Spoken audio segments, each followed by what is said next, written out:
पुराणों के अनुसार जगन्नाथ धाम को धरती का बैकुंठ माना गया है। जगन्नाथ शब्द का अर्थ जगत के स्वामी होता है।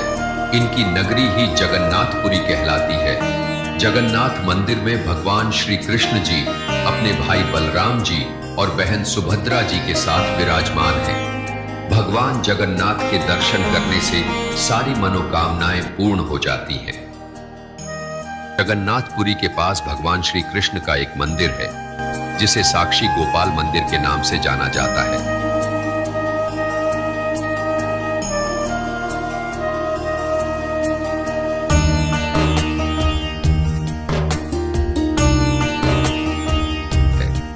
कहते हैं कि एक बार अपने किसी भक्त की भक्त हट पर गोपाल जी उसके सच्चा होने की गवाही देने के लिए या उसके साक्षी बनकर यानी उसके गवाह बनकर वृंदावन से जगन्नाथपुरी उड़ीसा पैदल आए थे। ये कथा कलयुग के एक ऐसे ही भक्त की है। भगवान को मूर्ति मानोगे तो वो मूर्ति ही है और साक्षात मानोगे तो वो साक्षात ही है। सारी बात हमारे श्रद्धा और विश्वास की है। उड़ीसा में जगन्नाथपुरी के पास विद्यानगर में शिवदत्त नाम का एक धनी वृद्ध ब्राह्मण रहता था। शिवदत्त का नगर में बहुत सम्मान था। बड़ा ही कुलीन भगवत भक्त था। घर में लड़के, बहू, पत्नी और एक अविवाहित कन्या थी। एक बार शिवदत्त की तीर्थ यात्रा करने की इच्छा हुई। उस समय तीर्थ यात्राएं पैदल ही की जाती थी। आज के आधुनिक समय की सवारी जैसे कार या रेल जैसी सुविधा नहीं होती थी और इसीलिए समय और शारीरिक मेहनत भी बहुत लगती थी। शिवदत्त ने अपने बेटों से तीर्थ यात्रा पर ले जाने के लिए कहा, जिस पर उनके बेटों ने समय का बहाना बनाकर मना कर दिया। शिवदत्त ने नगर में ही रहने वाले एक गरीब ब्राह्मण नवयुवक से बात की। उसका नाम विभूति था। बहुत ही सरल और भगवान का अनन्य भक्त था। शिवदत्त ने विभूति से कहा कि बेटा विभूति, तुम मुझे तीर्थ यात्रा कराने ले चलो, मैं तुम्हें इसके बदले धन दूंगा। विभूति ने कहा कि दद्दा, मुझे धन की आशा नहीं है, मैं आपके साथ जरूर चलूंगा।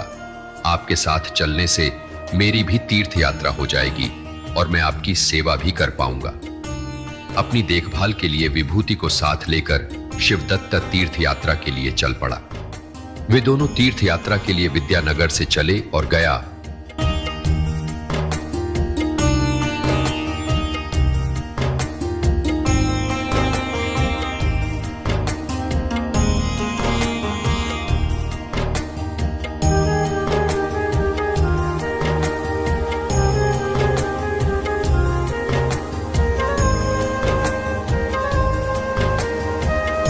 वाराणसी।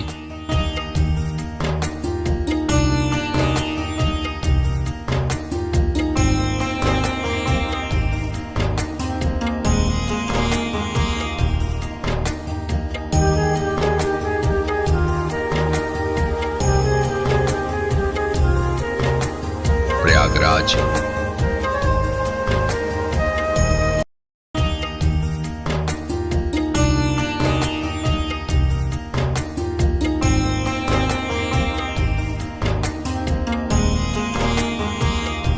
हरिद्वार।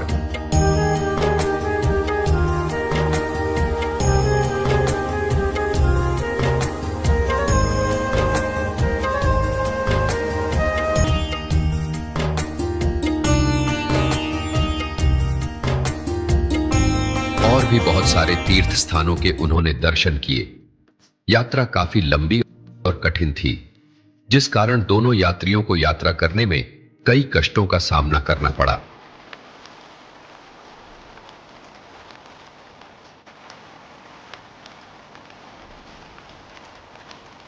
अपनी तीर्थ यात्रा के अंतिम पड़ाव में वो लोग वृंदावन पहुंचे। वृंदावन आने के बाद वृद्ध ब्राह्मण शिवदत्त बहुत बीमार हो गया। विभूति ने उसकी एक पुत्र की तरह बहुत सेवा की। विभूति की सेवा से वृद्ध ब्राह्मण एकदम स्वस्थ हो गया। विभूति की सेवा भाव से बूढ़े ब्राह्मण का दिल भर आया और वो उस पर बहुत प्रसन्न हुआ। वृंदावन में गोपाल जी के दर्शन करने के बाद शिवदत्त विभूति से बोला, बेटा, तुमने मुझे कोई कष्ट नहीं होने दिया। और सारे तीर्थ करवा दिए। मैं तुम्हें इस सेवा भाव के बदले क्या दे सकता हूं? मैं चाहता हूं इसके बदले तुम मुझसे कुछ मांग लो। घर, जमीन, तुम जो चाहे मुझसे मांग लो। तब विभूति बोला, दद्दा, मैंने कुछ लेने की इच्छा से आपकी सेवा नहीं की है। आप भगवान के भक्त हो। आपकी सेवा से भगवान मुझ पर प्रसन्न होंगे, यही सोचकर मैंने आपकी सेवा की है। मुझे कुछ नहीं चाहिए, आप सिर्फ अपना आशीर्वाद दीजिए। तब शिवदत्त ने कहा कि तुम दिल के बहुत ही नेक युवक हो, इसलिए मैं चाहता हूं कि अपनी कन्या का विवाह तुम्हारे साथ कर दूं। तुम्हारे जैसा नेक दिल जमाता पाकर मुझे बहुत प्रसन्नता होगी। विभूति ने हाथ जोड़कर कहा, दद्दा, आप विद्यानगर के सबसे धनी व्यक्ति हैं और मैं एक गरीब ब्राह्मण। आपकी कन्या का विवाह मेरे साथ कैसे हो सकता है? शिवदत्त ने कहा कि बेटा, मैं तुम्हारे साथ अपनी कन्या का विवाह अवश्य करूंगा और साथ में तुम्हें बहुत धन संपत्ति भी दूंगा। विभूति ने कहा, दद्दा, ये बातें तो आप यहां पर बोल रहे हैं, अपने घर पहुंचकर तो आप सब कुछ भूल जाएंगे। घर पर आपकी पत्नी और आपके बेटे भी हैं। वहां पर वो मेरी पिटाई भी करेंगे और अपमान भी। यह वार्तालाप मंदिर में भगवान श्री गोपाल कृष्ण के विग्रह के सामने ही हो रहा था। शिवदत्त ने कहा कि मुझ पर तुम्हारा बहुत एहसान है। मैं गोपाल जी को साक्षी रखकर उनके सामने ही संकल्प लेकर तुम्हें वचन देता हूं कि मैं अपनी कन्या का विवाह तुम्हारे साथ ही करूंगा। इतना कहकर शिवदत्त ने गोपाल जी के सामने ही संकल्प लिया। इसके बाद वे लोग अपने नगर की ओर चल पड़े।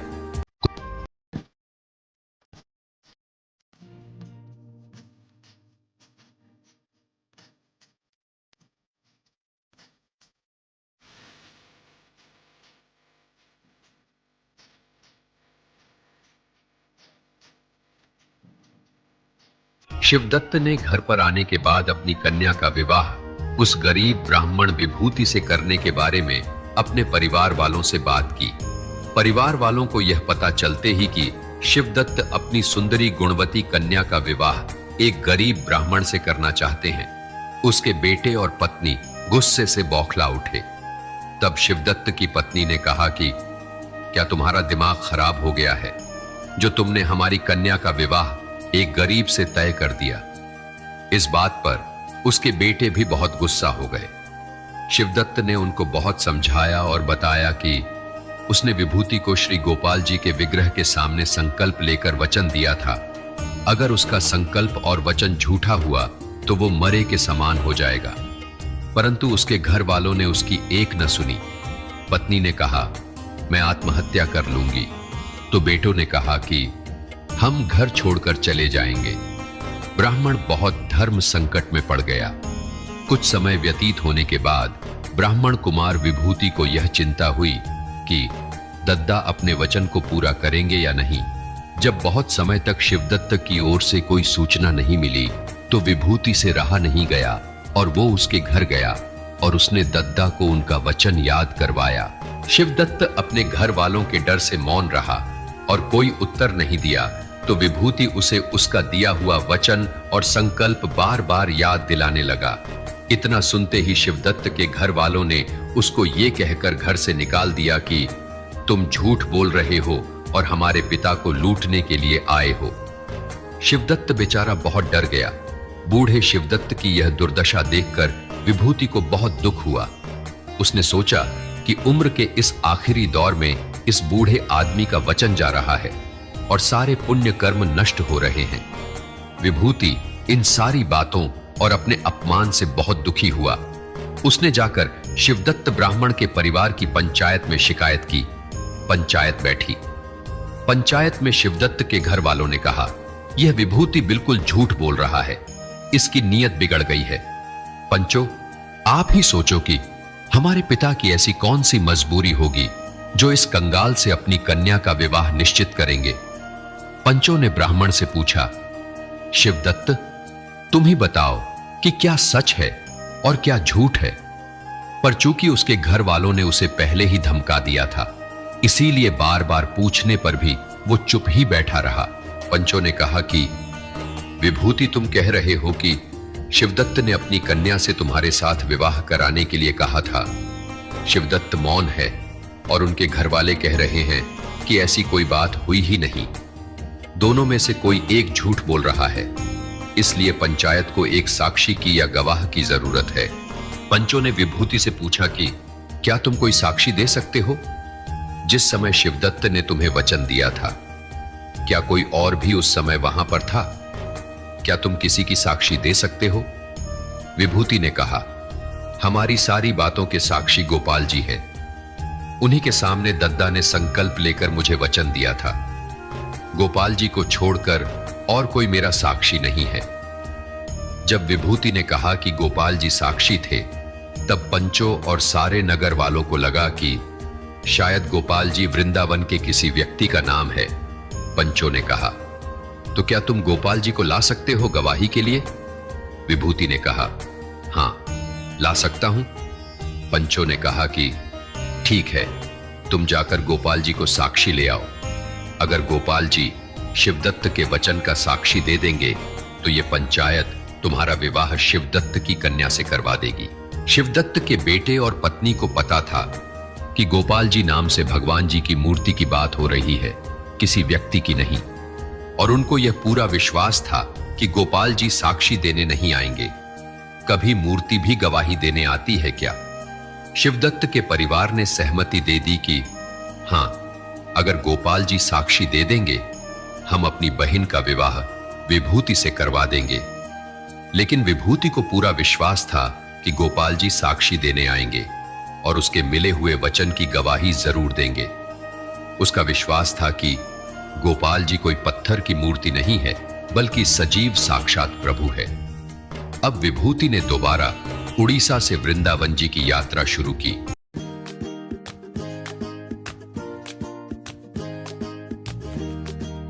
कई दिन की लगातार यात्रा के बाद आखिरकार जब वो वृंदावन पहुंचा, दिन ढल चुका था।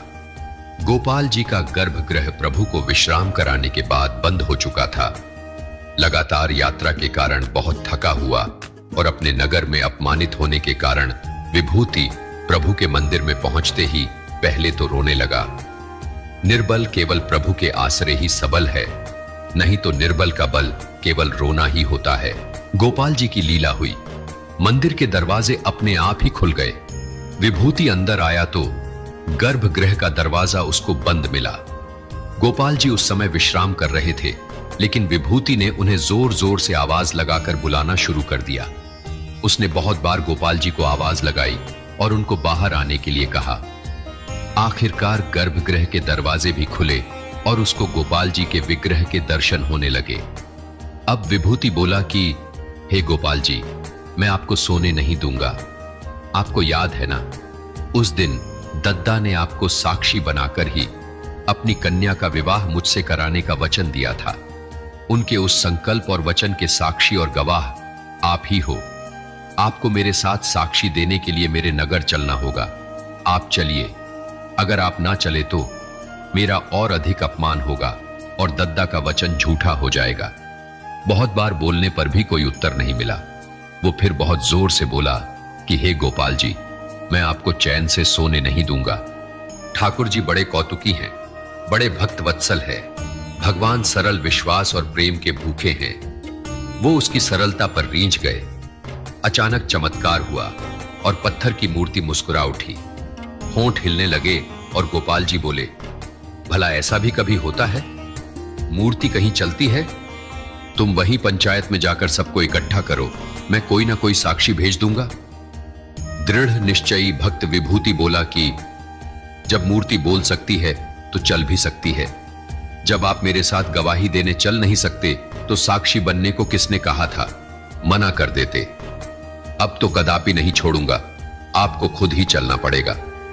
ठाकुर जी आज फिर से एक भक्त की भक्त हट के सामने हार गए। गोपाल जी बोले, ठीक है, मैं तुम्हारे साथ उन दद्दा के वचन का साक्षी देने चलूंगा। तब गोपाल जी ने विभूति के समक्ष एक शर्त रख दी कि तुम आगे आगे चलना, मैं पीछे पीछे आऊंगा, और देखो तुम मुड़कर मत देखना। जहां पर तुमने मुड़कर देख लिया मैं वहीं रुक जाऊंगा, वहां से आगे नहीं बढ़ूंगा। विभूति बोला, मुझे कैसे पता चलेगा आप आ रहे हो? गोपाल जी बोले, तुम सिर्फ मेरे नूपुरों की छन छन की ध्वनि से यह जान सकोगे कि मैं तुम्हारे पीछे आ रहा हूं। मेरे नूपुर की आवाज सुनते रहना। विभूति ने उनकी बात मान ली और वे दोनों वृंदावन से पुरी यानी उड़ीसा की ओर चल दिए।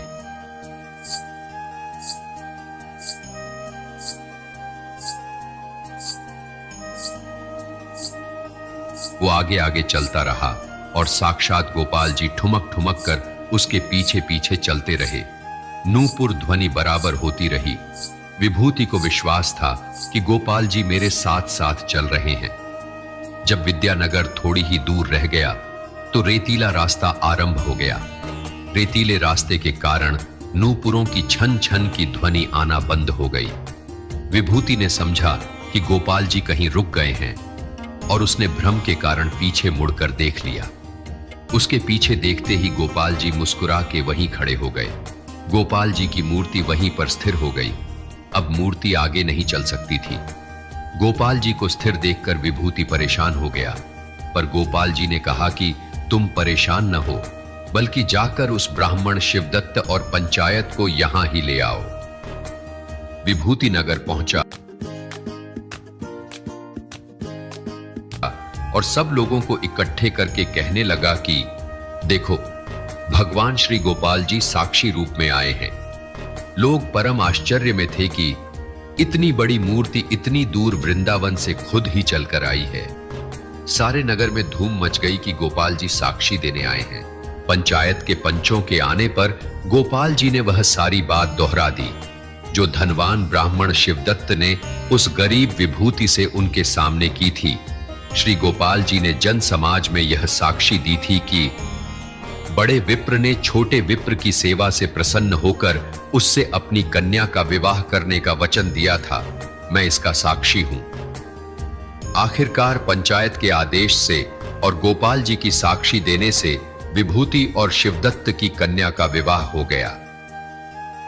साक्षी गोपाल के श्री विग्रह के सम्मान में नगर के लोगों ने वहां एक मंदिर बनवा दिया। साक्षी गोपाल मंदिर भक्तों के इस निश्चय को पक्का करता है कि जो भक्त अपने भगवान पर भरोसा रखते हैं, भगवान भी संकट के समय उनका साथ देते हैं तथा उन्हें हमेशा ही हर संकट से उबार लेते हैं। अपने सनातनी होने पर हमेशा गर्व करें। श्री सीताराम भक्तवत्सल दिव्य संस्थान की प्रस्तुति। कृपया अपने सुझाव कमेंट बॉक्स में लिखें और हमेशा रटते रहे। जय श्री राम, जय जय श्री राम।